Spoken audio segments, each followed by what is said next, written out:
Bangun tidur, ia menemukan dirinya di dalam peti mati. Itu disegel di semua sisi. Ketika ia menyinari korek api, ada tubuh yang tergeletak di sampingnya. Seseorang gemetar ketakutan, tetapi bagaimanapun ia meminta pertolongan. Tak seorang pun yang mau mendengarnya. Dengan tenang, ia teringat akan pistol yang ia bawa. Menutup saku celananya. Untungnya masih ada di sana. Ia menembakkan satu demi satu tembakan ke arah penutup. Akhirnya, peti mati itu terbuka. Kemudian, ia keluar dari jendela. Dia berjalan di jalan yang kotor, dengan wajah yang tegas, sampai polisi tiba-tiba menemukannya. Ia langsung menangis. Tidak ada yang tahu apa yang baru saja ia lalui, dan siapa yang akan dipercayainya. Suami jahat yang mencoba mencekiknya di dalam peti mati. Pada saat inilah polisi itu memilih untuk mempercayai wanita itu.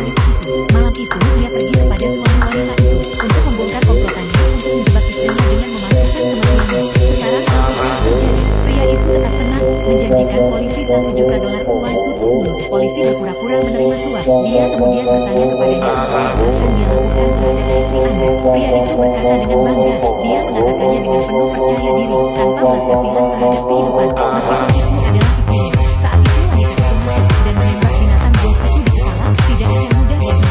Wanita itu sudah menelpon polisi sebelum dia datang. Suatu ketika ia telah menjebaknya atas pembunuhan suaminya. Jadi sekarang dia menjebaknya sebagai pembunuh istrinya. Buktinya adalah karena percakapan dengan polisi. Dia melakukan apa yang telah dilakukan padanya. Wanita itu akhirnya akan dibalas, dan orang itu akan masuk penjara.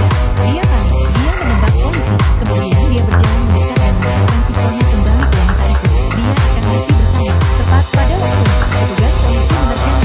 Setelah perkelahian, polisi yang terluka tidak bisa berdiri. Pria itu hendak menembak lagi, tetapi wanita itu menembaknya. Diikuti oleh tembakan lain. Kehidupan binatang buas itu sudah berakhir. Semuanya sudah berakhir. Wanita itu dibebaskan dari kesalahan apapun. Dan untuk membela diri, dia bebas dari hukuman. Tidak ada hukuman penjara. Sekarang, akhirnya ia bisa melihat putranya. Sudah 6 tahun. Wanita yang paling impulsif. Ini tidak begitu banyak kebencian. Ini lebih seperti seorang ibu yang